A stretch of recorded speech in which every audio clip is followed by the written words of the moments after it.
I am Rhonda, 33 years old, and always the responsible one in our family.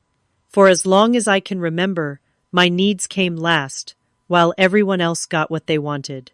When my parents announced a luxury Bahamas vacation for all of us, I actually believed things would be different this time. I should have known better when I caught my sister Lauren smirking during our planning session. Standing in that airport terminal watching my family gesturing wildly screaming that I had ruined everything, I realized I was done being used. Before I tell you how I turned the tables on them, let me know where you are watching from and hit subscribe if family drama sounds all too familiar to you. Growing up as the eldest of 3 children in our suburban Michigan home meant one thing in the Williams household. I was automatically designated as the responsible one. From age 7, I was expected to look after my younger siblings while my parents worked long hours. Lauren came along 2 years after me, and my brother Alex followed 3 years later. Our dynamic was established early and remained stubbornly unchanged over the decades. My parents, Margaret and Thomas Williams, were hard-working people who provided a comfortable middle-class life for us, but they operated on a clear hierarchy of needs within our family. Lauren, with her theatrical tears and dramatic nature, always secured the lion's share of attention. Alex, the baby boy and only son, was treasured and protected. And me, I was praised for being so mature, so responsible, and such a good helper as I watched my own wants and needs slip quietly to the bottom of the priority list. Rhonda can handle it became the family mantra whenever difficult tasks needed doing. School project due tomorrow, Rhonda can help. Need someone to cancel their plans to babysit, Rhonda will do it. Financial emergency, Rhonda has savings. Despite this imbalance, I managed to build a successful career in digital marketing. Through sheer determination and countless late nights, I worked my way up to senior marketing director at one of the top agencies in Chicago. My professional life was something I had built entirely on my own merits, far from my family's expectations and demands.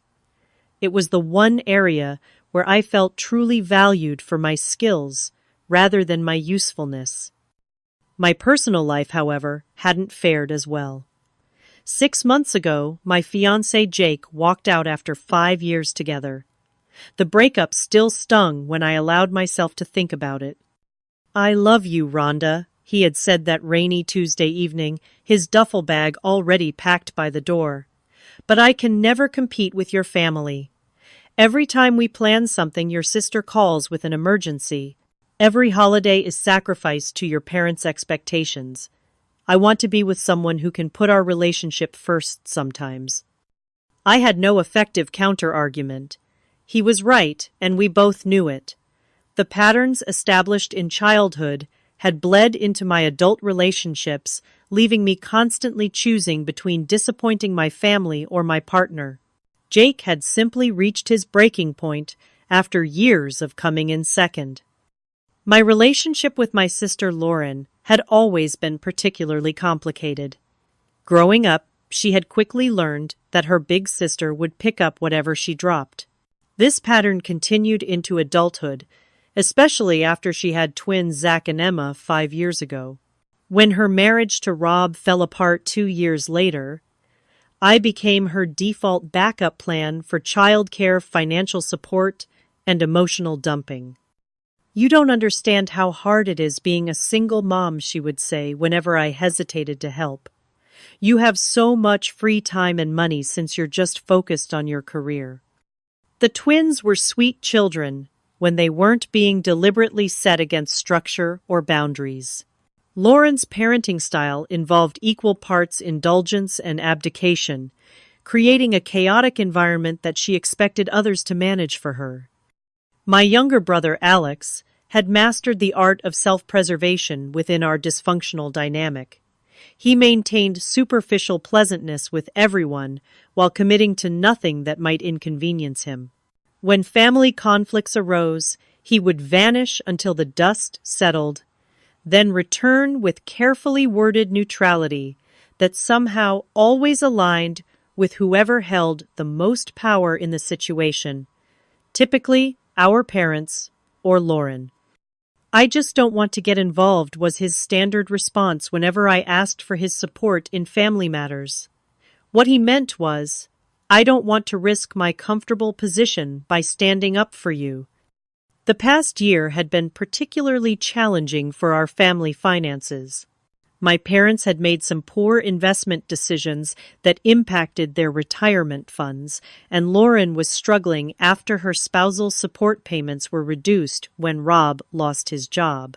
As usual, I found myself filling financial gaps while trying to maintain my own financial security.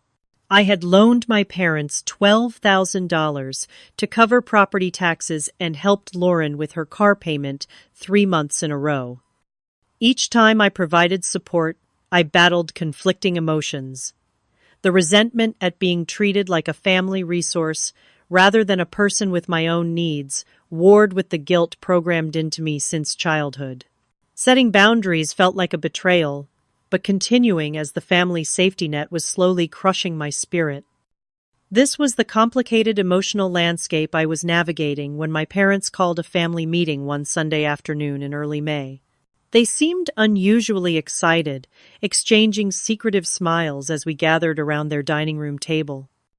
"We have a big announcement," my father said, his voice carrying a rare note of enthusiasm.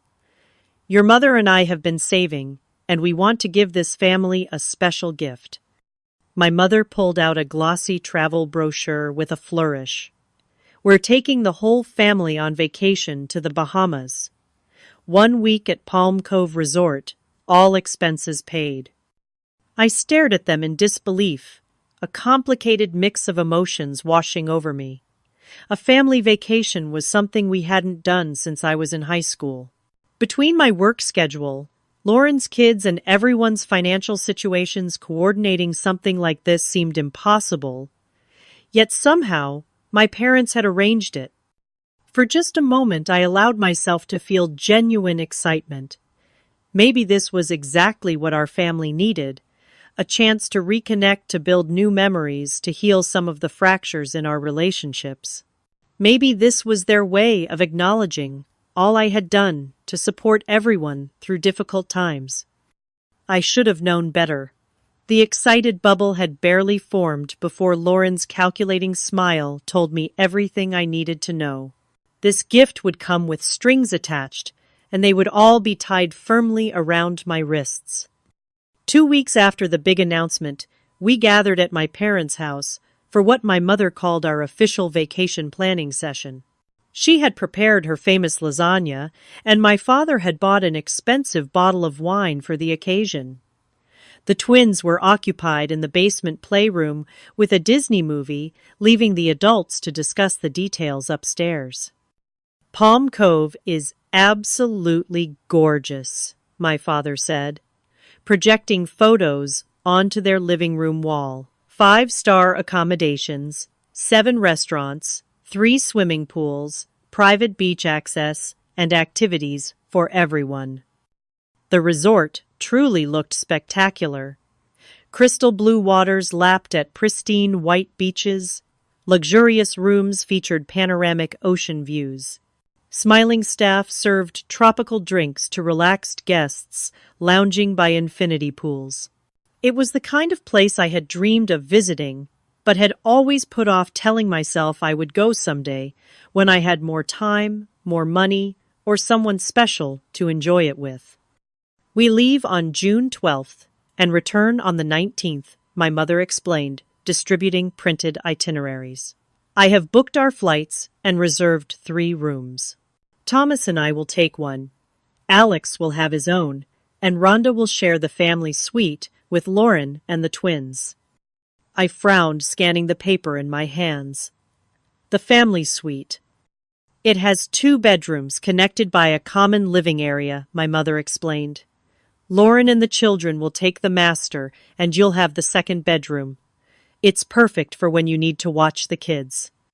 My stomach tightened at her phrasing. Not if I watched the kids. When? What about the daily schedule? I asked, trying to keep my voice casual. Have we planned any activities as a group? My father clicked to a new slide showing the resort's amenities. There are so many options: deep sea fishing, scuba diving, sunset cruises, a championship golf course, and a world-class spa. Ooh, the spa, my mother exclaimed. They have these amazing couples packages. Thomas and I are definitely booking the tropical romance package. Lauren perked up. Is there a good kids club or babysitting service? I was reading reviews that said they have amazing childcare. My mother shifted uncomfortably.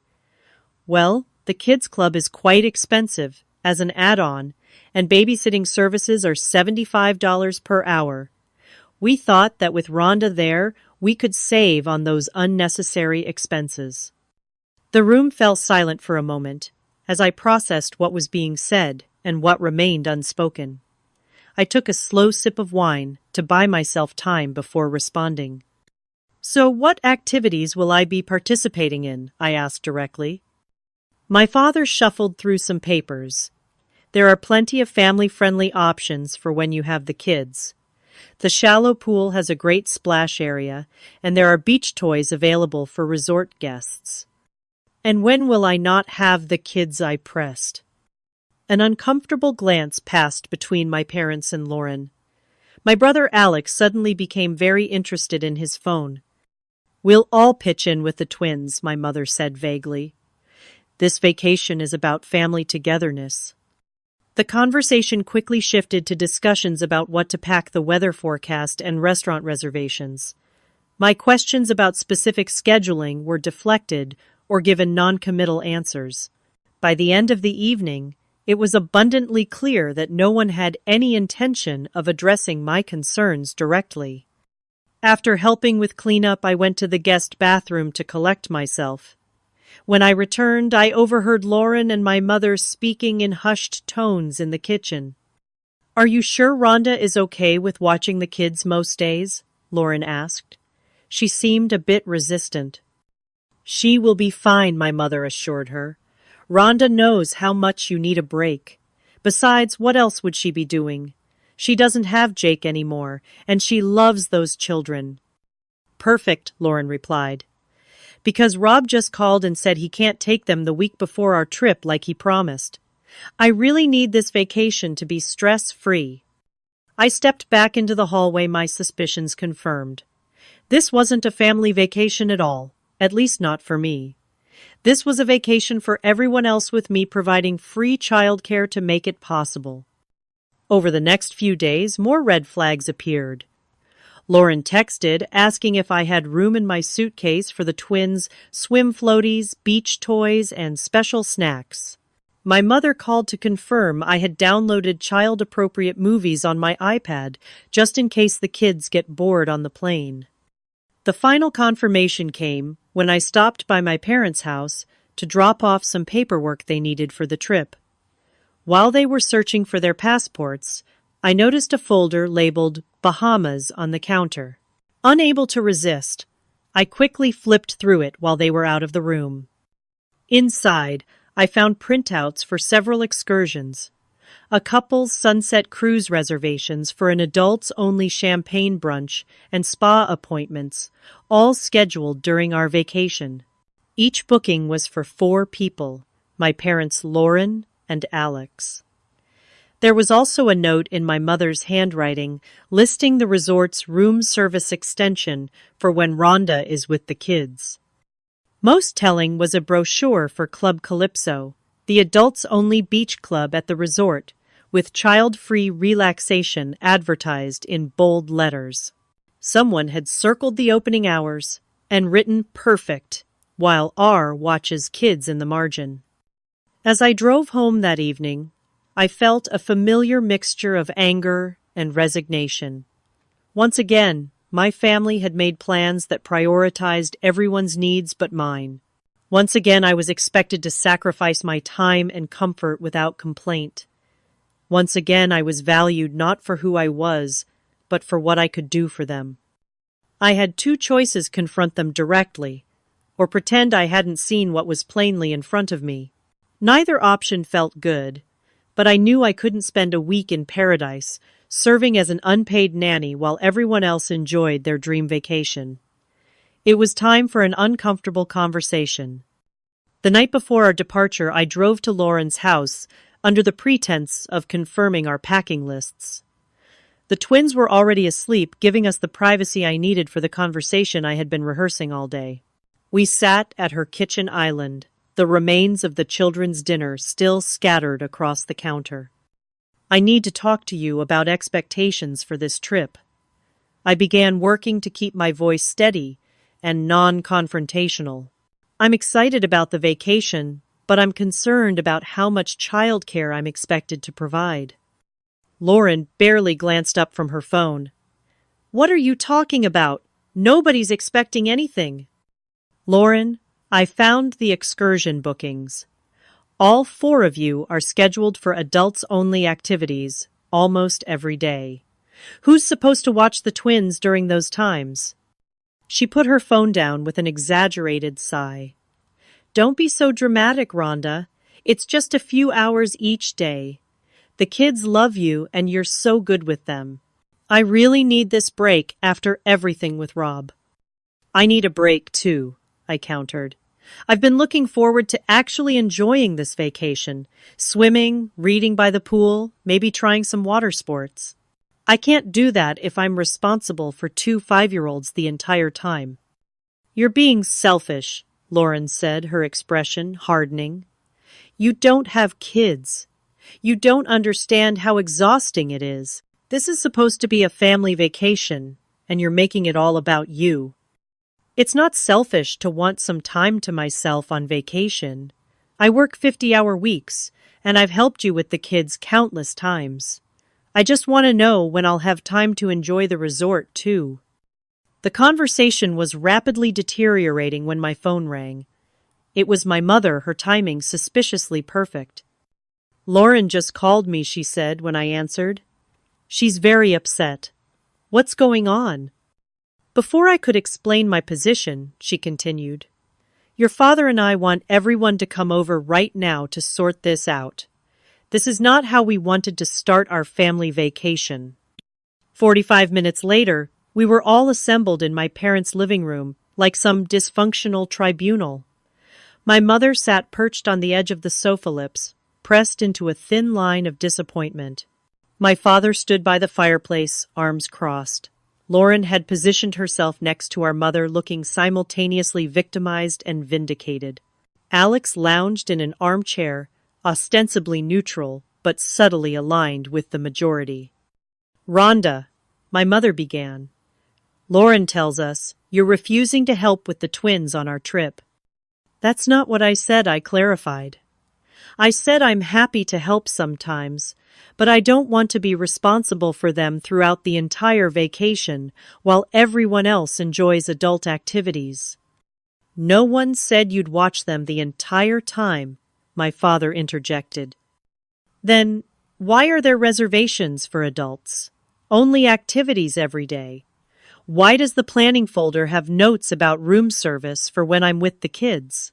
Why am I booked in the connecting room instead of having my own space? A heavy silence filled the room as my direct questions hung in the air. Finally, my mother spoke. We thought this arrangement would be best for everyone. Lauren needs time to relax. She's a single mother, for goodness sake.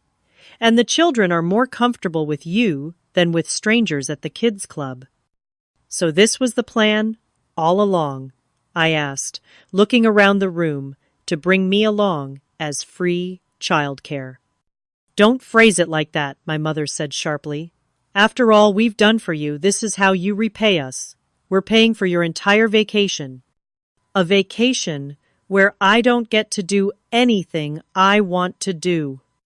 Lauren rolled her eyes dramatically. It's not like you have anything better to do since Jake left. At least this way you're not sitting home alone feeling sorry for yourself. That barb hit its target with painful accuracy. I turned to Alex, hoping for some support. Do you think this is fair? He shrugged, avoiding eye contact. I think everyone's overreacting. We can figure out schedules when we get there. That's not what I asked Alex. Last week you promised you'd back me up if I brought this up. You said it wasn't fair to expect me to be the designated babysitter. My brother had the decency to look embarrassed but quickly recovered. I didn't think you'd make such a big deal about it. They're just kids, Rhonda. It's only a week. As the conversation continued, more truths emerged. My parents had indeed booked couples' spa packages and excursions for all days, except arrival and departure.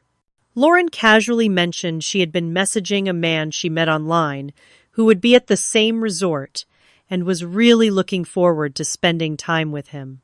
Alex admitted he and his girlfriend had planned private beach time every afternoon. So literally everyone has made plans that exclude me and the children I summarized, and you all just assumed I would fill in the gaps. You're being selfish, my father stated flatly. This is what family does. We help each other. When has anyone helped me? I asked, my voice finally breaking. When have any of you rearranged your lives to make mine easier? When have you babysat for me? Loaned me money or put my needs first? My question was met with uncomfortable shifting and averted gazes. That's different, my mother finally said. You don't have children. You don't have the same responsibilities. So, my time is less valuable. My vacation matters less. Stop being so dramatic, Lauren snapped. It's not like you have anything important going on in your life anyway. I looked around at my family and saw them clearly, perhaps for the first time. They weren't being deliberately cruel. They simply couldn't see me as a person with needs equal to their own. In their eyes, my purpose within the family unit was to support, to give, to fill whatever gaps needed filling. My desires were secondary, at best, irrelevant at worst. I understand now, I said quietly. Thank you for being honest. Mistaking my calm for capitulation, my mother smiled with relief. So, we're all good for tomorrow. The shuttle picks us up at 7 a.m. sharp. I nodded, not trusting myself to speak further. As I gathered my purse and car keys, I made my decision. I would go along with their plans board, that shuttle get on that plane. But what happened next would be entirely on my terms, for once. The shuttle arrived at 7 a.m. sharp, as my mother had repeatedly reminded us all. I had barely slept, mentally rehearsing my plan and fighting waves of both determination and guilt. When the driver loaded my suitcase into the vehicle's storage compartment, I felt a momentary urge to confess everything, to backtrack, to fall in line, as I always had. But the memory of last night's conversation strengthened my resolve. The morning was a blur of excited chatter that excluded me entirely. My parents discussed their anticipated couples massage. Lauren texted furiously, presumably, with her vacation romance prospect. Alex wore noise-canceling headphones, physically present but mentally elsewhere. The twins, Zach and Emma, bounced in their seats, already demanding attention. Aunt Rhonda, I want juice, Emma whined, tugging at my sleeve. Aunt Rhonda, my iPad is dead, Zach complained simultaneously. Lauren didn't look up from her phone. Can you handle that, Rhonda? My hands are full. Her hands were indeed full with her phone, and nothing else. The airport terminal buzzed with summer vacation energy. Families dragged overstuffed luggage while corralling excited children. Business travelers navigated the chaos with practiced efficiency. Airline staff maintained professional smiles despite the mounting tension of delayed flights and missed connections. We joined the check-in line for our flight to Nassau. My father handed out everyone's travel documents, and I noticed that Lauren immediately passed her children's passports to me without comment. The weight of those small booklets in my hand felt symbolically significant. You handle those, she said dismissively. I can never keep track of everything. The check-in process went smoothly. followed by the choreographed removal of shoes, electronics, and liquids for the security screening. Once again, I found myself managing the twins' belongings along with my own, while Lauren breezed through with just her designer handbag. "Rhonda, take this too," Lauren said, handing me a bulging toiletry bag as we reassembled on the other side. "It has the kids' medicine, sunscreen, and bathroom stuff. I know you'll keep better track of it than I will." As we made our way to the gate, I overheard my parents discussing dinner reservations at the resort's premium steakhouse. "I confirmed for 4 adults at 7:30 tomorrow night," my mother said. "The concierge said it's adults only after 7, so it's perfect." My father nodded approvingly. "Great. Rhonda can order room service with the kids while we enjoy a proper meal."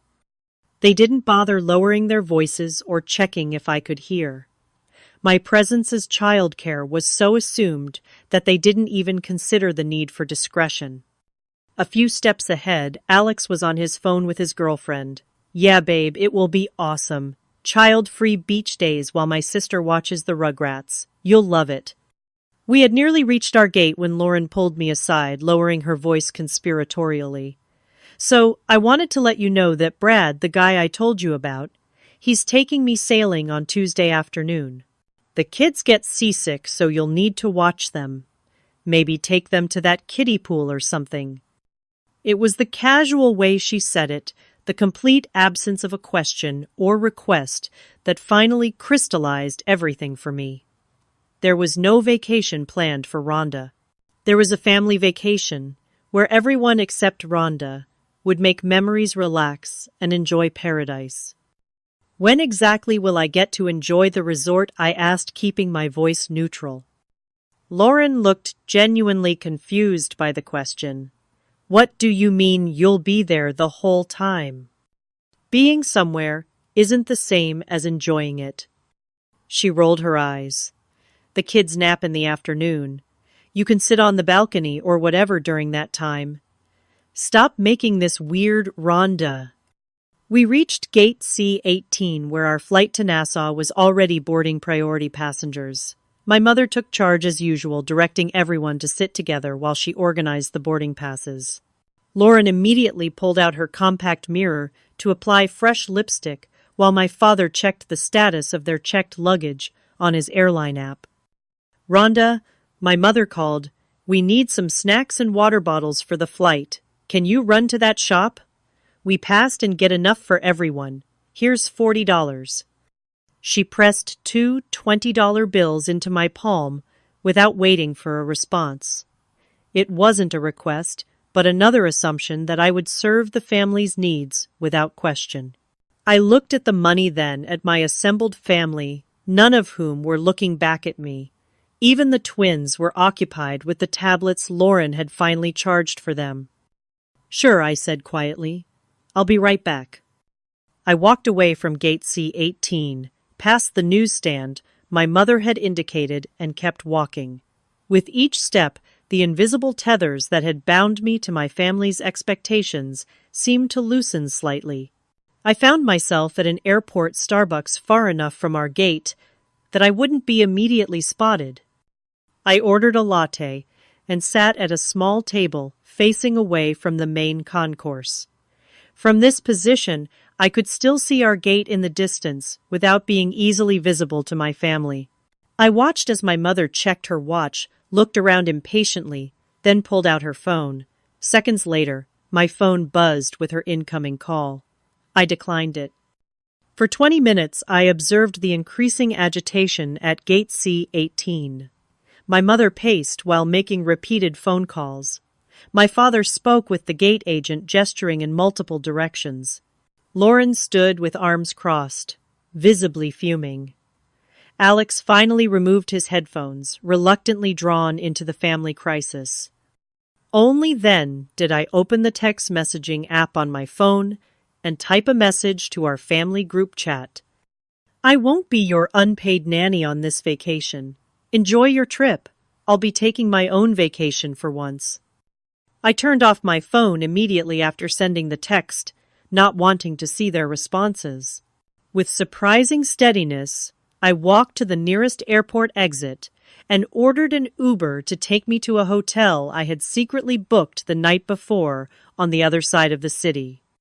Sitting in the back seat of the car, watching the airport recede, in the distance I experienced the most confusing mixture of emotions. There was liberating exhilaration at having finally stood up for myself. There was crushing guilt at disappointing people I loved. There was fear about the consequences of my actions. And underneath it all was a quiet voice whispering that for the first time in memory, I had chosen myself. The hotel was nothing fancy, but it was clean and comfortable. After checking in, I sat on the edge of the bed in room 315, my suitcase still unpacked, and allowed myself to feel everything I'd been suppressing. I cried until my eyes swelled and my throat hurt tears of grief for a family dynamic that had damaged me. Tears of relief at breaking free, tears of uncertainty about what came next. Eventually exhausted by emotion and lack of sleep, I crawled under the covers fully dressed and fell into the deepest sleep I'd had in months. My last conscious thought was that tomorrow would bring the full storm of my family's reaction, and I needed to be rested to weather it. I woke to sunlight, streaming through unfamiliar curtains and momentary disorientation. As consciousness fully returned, so did the memory of what I had done. With a mixture of dread and determination, I reached for my phone on the nightstand and powered it on. The notification counter exploded as messages, voicemails, and missed calls flooded in. 68 missed calls, 153 text messages, 26 voicemails, dozens of app notifications. My family had been busy in the hours while I slept. I started with the text messages, watching the progression from confusion to concern to anger to outright viciousness. The earliest messages were questioning. Mom, 7:48 a.m. Rhonda, where are you? We're boarding soon. Dad, 7:52 a.m. Did you get lost, gate C18? Hurry up. Lauren, 8:03 a.m. This isn't funny. The kids are asking for you. As the realization that I wasn't coming dawned on them, the tone shifted dramatically. Mom, 8:17 a.m. I can't believe you would do this to your family. We paid for your ticket. Get to the gate now. Lauren, 8:20 a.m. What the fuck? Rhonda, are you serious right now? Dad, 8:24 a.m. Your mother is crying. Is that what you wanted? The messages grew increasingly hostile as their flight departure time approached. Lauren, 8:46 a.m. You've traumatized my children. They think you abandoned them. What kind of person does this? Mom, 8:51 a.m. After everything we've done for you, this is how you repay our love and generosity. I've never been so disappointed. Alex, 8:55 a.m. Way to ruin the vacation before it even started. You've always been selfish, but this is a new low. After their plane had taken off, the real vitriol began. Mom, 1130 a.m. We've arrived in Nassau without you. Your father had to pay $3,000 to change our reservations because of your childish stunt. I hope you're proud of yourself. Lauren, 1142 a.m. You've ruined everything. The kids won't stop crying. I've had to promise them extra desserts and new toys just to calm them down. You're paying me back for this. Dad, 1215 p.m. We spent over $15,000 on this vacation. $15,000 that we scraped together to give this family special memories. Your actions today show that you care nothing for this family. The barrage continued through the afternoon and evening. Mom, 3:26 p.m. Everyone at the resort keeps asking where our missing family member is. Do you have any idea how embarrassing this is? Lauren, 4:48 p.m. Brad just texted that he can't wait to meet my whole family tomorrow. Now I have to explain your inexcusable behavior to him. Thanks for ruining my chance at happiness, too. Alex, 3 p.m. Mom hasn't stopped crying. Dad's blood pressure is through the roof. Lauren had to get a prescription for anxiety. All because you couldn't be bothered to help out for a few days. Real mature Rhonda. The voicemails were even worse, capturing the raw emotion in their voices. My mother's tearful accusations. My father's angry disappointment. Lauren's dramatic sobbing, punctuated by the twins' confused questions in the background. The most cutting voicemail came from my mother, late last night. Rhonda Elizabeth Williams. I never thought I'd say this to any of my children, but you are behaving exactly like Lauren's deadbeat ex-husband. Abandoning family when they need you. Putting your selfish desires above innocent children. We raised you better than this. If you can't be bothered to support this family, perhaps you shouldn't consider yourself part of it anymore. The family group chat had evolved into a space for sharing grievances about me. Lauren had posted photos of the twins, looking sad by the pool, with captions like missing their aunt who abandoned them, and trying to enjoy paradise despite being heartbroken. My parents had changed their social media profiles to black boxes in apparent mourning of their relationship with me. The campaign had spread beyond our immediate family. Aunts, uncles, and cousins I rarely spoke with had joined the pile on. Aunt Patricia, I always thought Rhonda was such a sweet girl. I can't believe she would do something so cruel to her own family. Uncle Steve, Thomas, and Margaret don't deserve this, after all they've sacrificed for their children. Cousin Brittany, sending love to Lauren and those precious babies. Some people just don't understand. Family comes first. My mother's sister, Aunt Vivian, whom I had seen perhaps 3 times in the past decade, sent a particularly nasty text. I always sensed something was off about you, Rhonda. This kind of mental instability must come from your father's side. The most unexpected message came not from family, but from Jake, my ex-fiancé. Hey, your cousin Brittany posted something about family drama and mentioned you. Just checking if you're okay. This doesn't sound like you. Call if you need to talk. I sat cross-legged on the hotel bed, surrounded by the digital evidence of my family's collective outrage. Their reaction, while painful, was not surprising. I had disrupted the established order. I had refused to play my assigned role. The system was fighting back with every weapon at its disposal: guilt, shame, financial burden, social pressure, and the ultimate threat of exclusion. Lauren's final text from last night was the most direct. Mom and Dad are talking about legal action for the costs you've caused us. Pay us back for your ticket, the room changes and emotional damages to my children, or we're cutting you off completely. You have 24 hours to respond. The threat might have worked just weeks ago. The idea of being disowned by my family would have sent me into a panic, desperate to make amends at any cost. But something fundamental had shifted. Their coordinated attack had accomplished the opposite of their intention. It had crystallized my understanding of just how dysfunctional our family dynamic truly was. I closed the messaging apps and opened my hotel room curtains wide, letting sunlight flood the room. In the bathroom mirror, I saw someone I barely recognized, puffy eyes from crying hair disheveled, but something new in my expression. Determination, perhaps. Or the first fragile signs of liberation. I showered, dressed, and ordered room service breakfast, an extravagance I rarely allowed myself.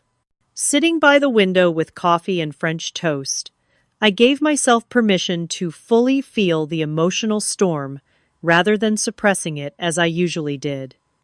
The guilt was real and potent.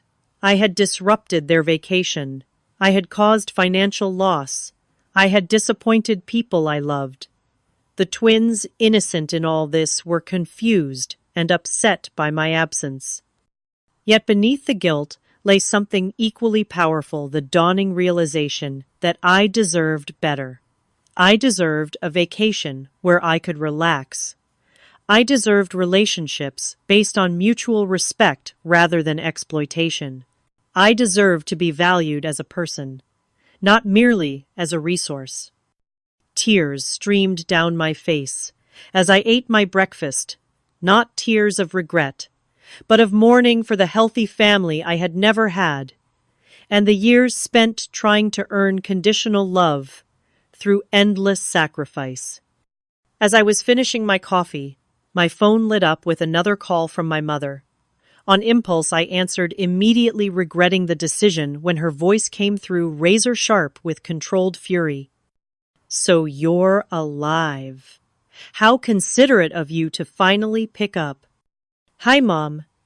"Don't hi, Mom, me. Where are you? What do you have to say for yourself?" I took a deep breath. "I'm safe. I'm taking some time for myself." "Time for yourself," she repeated incredulously. "While your family suffers, your father and I are considering contacting a lawyer about the financial damages you've caused. Lauren is talking about filing a police report for abandonment and emotional distress." The absurdity of the threat almost made me laugh. "Mom, you can't file a police report because an adult didn't go on vacation with you." "Don't get smart with me. Your behavior is inexcusable. If you ever want to be part of this family again, you will apologize immediately, pay back every cent of what you've cost us, and find a way to make this up to Lauren's children." The ultimatum hung in the air between us. In the background, I could hear my father's voice urging her to demand my hotel information. Something inside me broke and reformed in that moment. "I need to go," I said quietly. "Please don't call again until you're ready to treat me with basic respect." I ended the call before she could respond and immediately turned off my phone again. The momentary peace was shattered, but in its place was growing clarity. This wasn't just about a vacation. This was about decades of a relationship where love was conditional on usefulness, where my value was measured by what I could provide rather than who I was. Sitting in that anonymous hotel room, I reached an emotional rock bottom. I cried until no more tears would come, my body physically exhausted from the release. But in that hollow, empty space after the storm, I found something unexpected. The quiet certainty that I would not break this time. I would not surrender to guilt. I would not accept blame for setting a boundary. Instead of running back to familiar dysfunction, I would build something new from the ashes of what was broken. The question was no longer whether I would give in, but what I would do next. For perhaps the first time in my adult life, I was choosing to take control of my own story. The following morning, I sat in a quiet corner of a downtown coffee shop, waiting for Jake to arrive. After turning my phone back on and filtering through dozens more accusatory messages, his text stood out as the only one expressing genuine concern for my well-being. When I had hesitantly reached out, his response was immediate. "Name the time and place." I spotted him through the window before he saw me, and my heart gave a familiar stutter. 6 months had done nothing to diminish his impact. The sandy hair that never quite stayed in place, the thoughtful furrow between his brows as he checked his watch, the confident stride that had first caught my attention years ago. He looked up, and our eyes met through the glass. His smile was warm but cautious as he navigated between tables to reach me. "Rhonda," he said simply, sliding into the chair opposite mine. "Thanks for coming," I replied, suddenly uncertain now that he was actually here. I know this is strange after everything. Let's start with the basics. Are you okay? The genuine concern in his voice almost undid me. Not really, but I think I will be. Over the next hour, I shared everything: the vacation scheme, the airport escape, the vicious backlash. Jake listened without interruption, occasionally nodding or wincing at particularly painful details. So, that's it, I concluded. My family is threatening legal action, character assassination, and permanent disownment unless I apologize and pay for everything. Jake was quiet for a moment, considering. Can I tell you what I see from the outside? I nodded, bracing myself. I see the strongest woman I know, finally saying enough is enough. What your family planned wasn't a vacation for you. It was unpaid labor with a nice view. You deserve better, Rhonda. You always have. Tears threatened again, but I blinked them back. I feel simultaneously empowered and terrible, like I've done something liberating but unforgivable. That's how breaking unhealthy patterns feels, he said. When you stop playing the role others have assigned you, they make you think you're the villain. But you're not. You're just finally becoming the protagonist in your own life. His words resonated with something deep inside me. So what do I do now? They're escalating every day. Jake leaned forward. You need a strategy, not just a reaction. When I left my emotionally abusive dad, I had to approach it like a tactical operation. Document everything, build support, and take care of yourself while they're trying to wear you down. By the time we left the coffee shop 3 hours later, I had the beginnings of a plan. Jake's perspective, as someone who had successfully established boundaries with toxic family members, was invaluable. More importantly, his validation helped counter the narrative my family was pushing that I was selfish, ungrateful, and mentally unstable. That afternoon, I scheduled an emergency appointment with Dr. Martinez, the therapist I had started seeing after my breakup with Jake. I had initially gone to process the relationship loss, but our sessions had increasingly focused on my family dynamics. What your family is doing has a name, Dr. Martinez told me, after hearing about the vacation situation and its aftermath. It's called a coordinated attack. When someone in a dysfunctional system steps out of their assigned role, the entire system mobilizes to force them back into compliance. So this reaction isn't about the vacation at all. The vacation was just the catalyst. This is about the threat you pose to the established order by valuing yourself. In their worldview, you exist to serve the family's needs. By asserting your own needs, you're challenging the entire foundation of how they operate. Dr. Martinez helped me identify the manipulation tactics being used against me and suggested practical strategies for maintaining my boundaries while managing the emotional fallout. Most importantly, she helped me see that the guilt I felt was programmed, not earned. Your family is acting as if you've committed a terrible crime, she said. But what exactly have you done? You declined to provide free childcare under false pretenses. That's not abandonment or betrayal. It's self-respect. Armed with this perspective, I returned to my hotel and began organizing my response. First, I created a detailed spreadsheet of all the money, time, and support I had loaned to family members over the years. The total was staggering: nearly $40,000 in financial support, countless hours of unpaid childcare, and dozens of sacrificed opportunities. Next, I gathered screenshots of all the threatening and abusive messages I had received since the airport incident, organizing them chronologically in a digital folder labeled Evidence. The pattern of escalation and coordination was unmistakable when viewed as a collection. I researched family estrangement, scapegoating, and healthy boundary setting, filling a notebook with insights and strategies. I consulted with Amanda Wilson, an attorney friend, about the legal threats my family was making. They have no legal standing whatsoever, Amanda assured me over lunch. You can't sue an adult family member for declining to provide free childcare.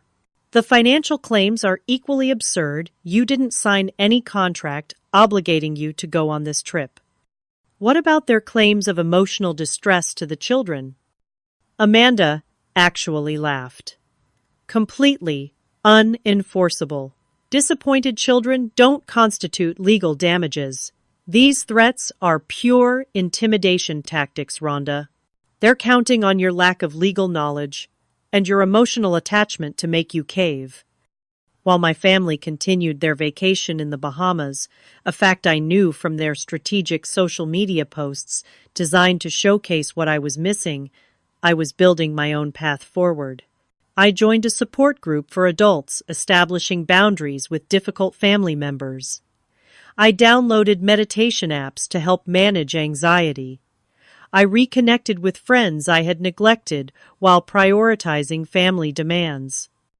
Most surprisingly, I found myself researching solo travel destinations. After a lifetime of putting my own desires last, the idea of planning a trip solely around my interests was both terrifying and exhilarating. I found myself drawn to Thailand's cultural sites and beaches, a place I had always wanted to visit but had dismissed as impractical or selfish. One evening on impulse, I booked a 2-week trip to Thailand, departing in 6 weeks. The significant expense felt simultaneously reckless and essential. This wasn't just a vacation, it was a declaration of independence, a commitment to myself that I would no longer place my wants at the bottom of everyone else's list.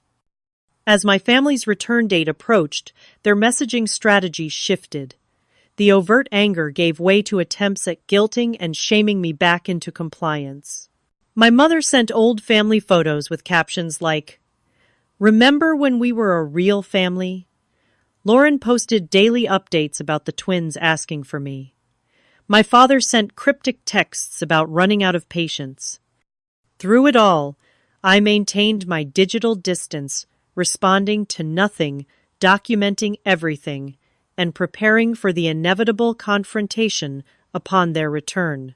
I focused on strengthening myself physically and emotionally for what was coming. Morning walks in the park, nutritious meals instead of stress snacking, early bedtimes rather than staying up worrying. I moved out of the hotel and temporarily into the spare bedroom of my friend Melissa's apartment. The change of environment helped break the isolation that had fed my anxiety in those first days. Being around Melissa's uncomplicated kindness and genuine support reminded me that not all relationships were transactional. "You know what amazes me about this whole situation," Melissa said one evening as we shared takeout on her balcony. "You're not asking for anything extraordinary. You just wanted to enjoy a vacation that was supposedly a gift to you. The fact that they find that request unreasonable tells you everything." A week after my airport escape, my family landed back in the United States sunburned and still furious, based on the fresh wave of messages that flooded my phone. My mother demanded an immediate family meeting to discuss your behavior and how you plan to make amends. My father mentioned serious financial consequences if I didn't comply. Lauren declared I was dead to her unless I apologized to the twins with gifts worth at least $100 each. Instead of responding to their demands, I sent a brief, carefully worded text to the family group. I'm willing to meet and discuss our relationship going forward. Sunday, 2 p.m., coffee corner downtown.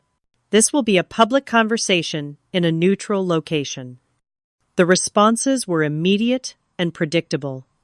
Outrage at my audacity to set terms. Insistence that I come to their house instead. Accusations that I was still making everything difficult. But ultimately, curiosity and the desire to confront me won out. They agreed to my conditions. As Sunday approached, I prepared meticulously. I practiced what I would say with Dr. Martinez. I role-played possible scenarios with Jake, who had become an unexpected ally in this journey. I organized my documentation and clarified my boundaries. The night before the meeting, I sat alone in Melissa's guest room, breathing deeply and centering myself. For the first time, I could see clearly what I had been blind to for decades. My family's love had always been conditional. I had spent my life trying to earn what should have been freely given, sacrificing my own well-being in an endless attempt to be worthy. Tomorrow would be different.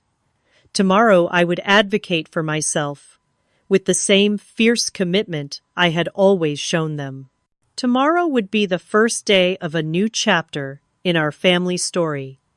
Whether they chose to turn the page with me or remain stuck in the old narrative, I was ready. Sunday arrived with golden summer sunshine that belied my inner tension. I arrived at Coffee Corner 30 minutes early, selecting a quiet table in the corner with good visibility of the entrance and enough surrounding space for privacy. I had dressed carefully for the occasion: crisp white blouse, navy slacks, subtle makeup, a professional armor of sorts.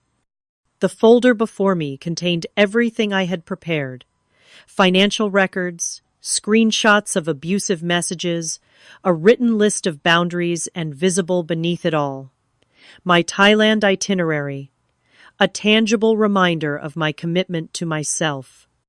My family arrived as a unit precisely 3 minutes late, an intentional power move I recognized from countless previous confrontations. My mother led the procession chin high and lips tight. My father followed his expression, a practiced mask of disappointment. Lauren entered with dramatic weariness, as if the very effort of seeing me was exhausting. Alex trailed behind, eyes darting uncomfortably around the coffee shop, clearly wishing to be anywhere else. They spotted me and approached, slowly sliding into the chairs across from me without greeting. 4 sets of eyes locked onto mine, a united front of righteous indignation. "Thank you for coming." I began, my voice steadier than I had expected. "Let's skip the pleasantries," my mother interrupted. "We're here to discuss your inexcusable behavior and how you plan to make amends to this family." I nodded calmly. "Actually, we're here to discuss the future of our relationship and what needs to change for it to be healthy for everyone, including me." My father scoffed. "After what you've done, you're in no position to be setting terms." "What exactly have I done?" I asked, maintaining eye contact. "You abandoned your family." Lauren burst out loud enough that nearby patrons glanced over. "You ruined our vacation, traumatized my children, and cost our parents thousands of dollars. I declined to provide unpaid childcare under false pretenses," I corrected gently. "I chose not to participate in a vacation where my needs and desires were completely disregarded." My mother's face flushed with anger. "After everything we've done for you." "Let's talk about that," I said, opening my folder and sliding the first document across the table. "This is an itemized record of what I've done for this family over the past 5 years. Financial loans never repaid, hours of free childcare, missed work opportunities to handle family emergencies, career advancement declined to remain geographically close." They stared at the paper, momentarily silenced by the comprehensive accounting. "The total financial impact is over $40,000, I continued. "The opportunity cost is incalculable. I don't say this to demand repayment, but to provide perspective on your claim that I owe you for a vacation ticket." Alex shifted uncomfortably in his seat. "No one forced you to do those things." "You're right," I acknowledged. "I chose to help because I love you all. What hurts is that when I needed reciprocation just once, when I asked to actually enjoy a vacation that was supposedly a gift, my needs were dismissed as irrelevant." "So you're keeping score now?" my father demanded. "That's not how family works." It seems to be exactly how this family works, I replied. You're keeping very precise score of what you believe I owe you for the vacation. The difference is that I've been paying into this family account for decades, while my withdrawals have been minimal at best. I slid the next document forward, a printed collection of their text messages and social media posts from the past week. This is how you've chosen to treat someone you claim to love. Threats, public shaming, character assassination, ultimatums. Is this what family means to you? Lauren grabbed the paper, scanning it with widening eyes. You've been collecting evidence against us. What kind of person does that? The kind who's been gaslighted into believing her feelings don't matter, I said quietly. The kind who needed proof that she wasn't crazy for feeling mistreated. My mother reached across the table, attempting to take my hand. I gently withdrew it. Honey, we were upset. People say things they don't mean when they're hurt. We just want our family back to normal. That's the thing, Mom. Normal wasn't healthy for me. Normal meant I existed to serve everyone else's needs while my own were irrelevant. A heavy silence fell over the table. For perhaps the first time they were truly listening. So, what do you want? My father finally asked, his tone less confrontational than before. I want a relationship based on mutual respect. I want my no to be accepted without punishment. I want to be valued for who I am, not just what I can provide. I slid forward the final document, my list of boundaries. These are my conditions for moving forward. I will no longer provide financial support without clear terms for repayment. I will babysit the twins occasionally as a loving aunt, not as a default unpaid nanny. I will participate in family gatherings where I am treated as an equal, not a servant. Lauren scanned the list, her expression shifting from indignation to something more complex. So you're saying you won't help us anymore? I'm saying I will help within reasonable limits, with advance notice, and with the understanding that my help is appreciated rather than expected. And I'm saying that sometimes my answer will be no, and that needs to be respected. And if we don't agree to these terms, my mother asked, her voice unnaturally tight. In answer, I revealed the Thailand itinerary beneath the other papers. Then I will create a life filled with people who respect my boundaries. I will travel to places I've always wanted to see. I will invest my time and love where they are reciprocated. You're going to Thailand? Alex asked, genuine surprise, breaking through his carefully neutral expression. For 2 weeks, starting next month. It's something I've always wanted to do, and I'm done putting my dreams on hold while helping everyone else achieve theirs. The revelation of my travel plans seemed to shift something in the atmosphere. For the first time, they were seeing me not as an accessory to their lives, but as a person with independent desires and the will to pursue them. I don't understand why you couldn't have just talked to us about the vacation expectations, my mother said, still clinging to her narrative. Running away was childish. I did talk to you, I reminded her gently. The night before we left. All of you dismissed my concerns and made me feel selfish for even raising them. When direct communication fails, sometimes the only option left is direct action. Lauren, who had been uncharacteristically quiet, suddenly looked up from the boundary list. I never realized how much I've taken advantage of you, she said, her voice small, reading it all laid out like this.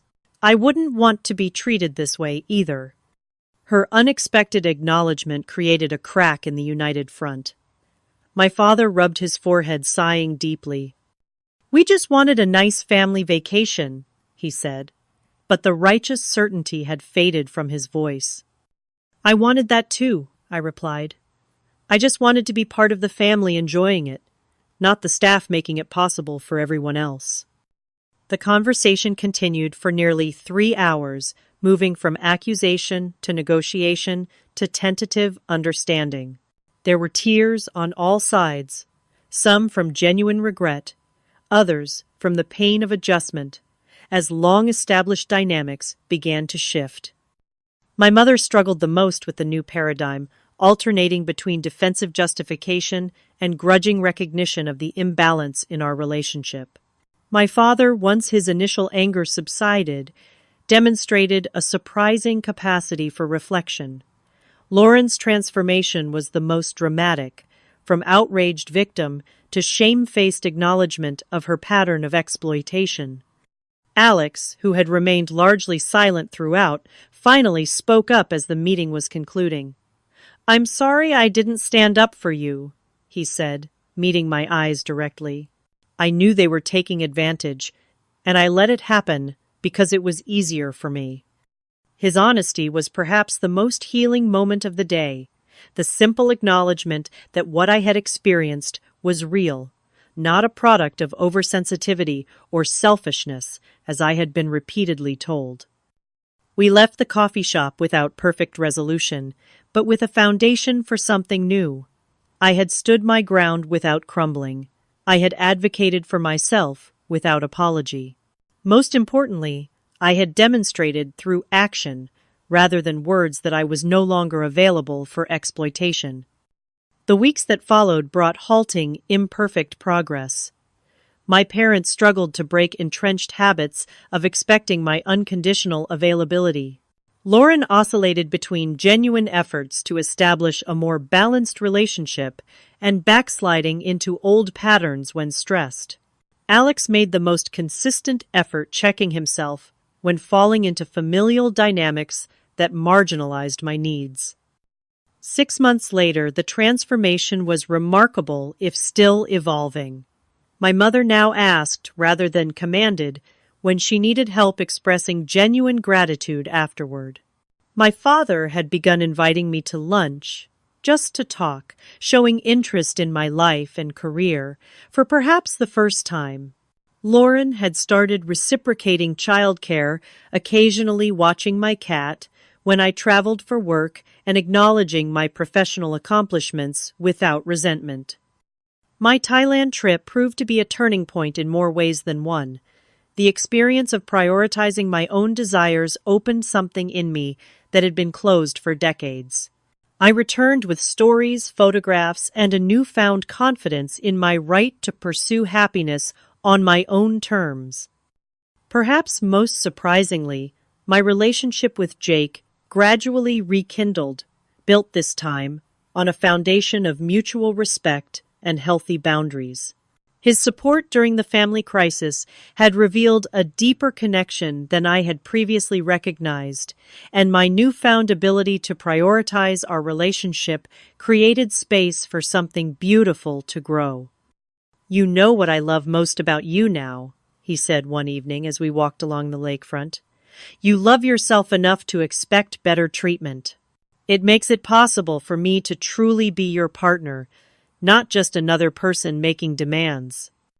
The journey of healing wasn't linear or perfect. There were setbacks, moments of doubt, and occasional backsliding into old patterns. Setting boundaries sometimes still triggered guilt. Standing firm in my worth sometimes still felt like selfishness. The programming of a lifetime couldn't be undone in months. But with each small victory, with each respected no, and each relationship recalibrated toward mutuality, I moved further from the person who had almost boarded that plane to sacrifice her vacation for everyone else's enjoyment. The most profound lesson I learned through this journey was that worth isn't tied to usefulness. I had value simply because I existed, not because of what I could provide to others.